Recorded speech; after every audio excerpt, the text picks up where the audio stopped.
on to the next question. So, if you could explain why it's important to have your order takers outside taking payments proactively before a rush instead of inside and waiting until we're too busy and they need to go outside.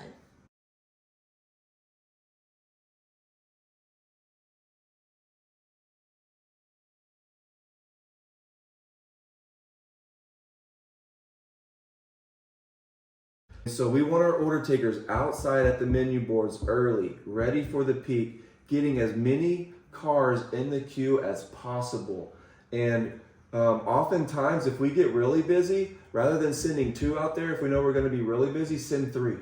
Okay, send 3. Get your order takers ahead. Get them into under the tent, and then you can pull that 3rd order taker off. If they're another bagger or if they're the other drink maker, once you have all those orders in the system, then you can reposition people for balance.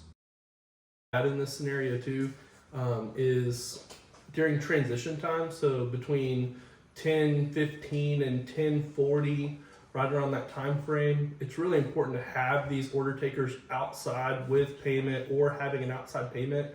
One, to make it smoother on our kitchen so that they can get orders in faster, those last minute breakfast orders, as well as help that window person having the payment ready, just to keep a really smooth transition. Really helps out the whole entire team. All right, I think this one's for Aaron. What do you do when you receive notice that there is a recall on an item that could possibly be in a restaurant? Yeah, so a couple of things. One, we're going to receive a notification via email to our store email. We're also going to get a phone call from Chick-fil-A. That's going to be an automated system, and those 2 things are going to share a ton of information that is going to be really critical in identifying what the exact problem is, and then what case is the problem or the thing that's affected. And so, one, being really diligent to listen or to read that email is going to be really helpful in finding it. And then once you do, go ahead, take a look at your product, see what units are affected, and then go ahead and give communication either to the team and or Katrina and or whoever is taking care of that recall on the back end. A lot of the time we want to go ahead and pull that product, and we don't want to use that product. Chick-fil-A usually gives a follow-up as to what to do, whether that is to take the product out completely or to go ahead and lock the button or get new product, whatever that it might be.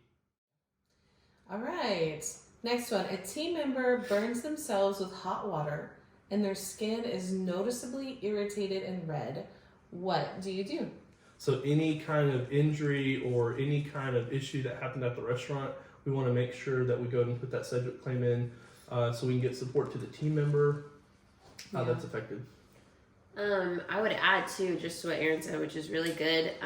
Our senior leaders are trained to fill out Sedgwick claims, and so they partner up. If you're an ops lead, partner up with your senior leader, and if there's not a senior leader available, make sure you call the director on call anytime that you need to fill out a Sedgwick claim. I think that's really good. Make sure we care for them, give them the first aid needed, but then make sure we get all the information needed for that Sedgwick claim and partner up. Really important to partner up.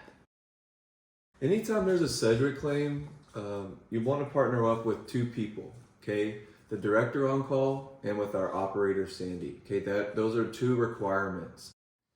All right, fries. When there is a wait time on fries, who gets priority on the first fries?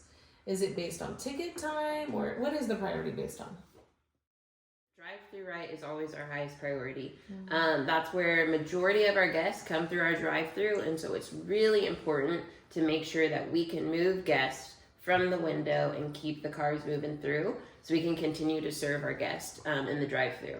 I will say this, it's not always that black and white, right? Drive-through is always our priority, and we want to make sure drive-through gets their fries and gets that food out. But we're not talking about a scenario where your drive-through speed of service, you're at 2 minutes, there's only 2 orders on the screen, and your front counter is at a 15-minute speed of service, and there's a guest who's been waiting, for the last 15 minutes. Obviously, we want to get their fries out first and make sure we serve that guest well.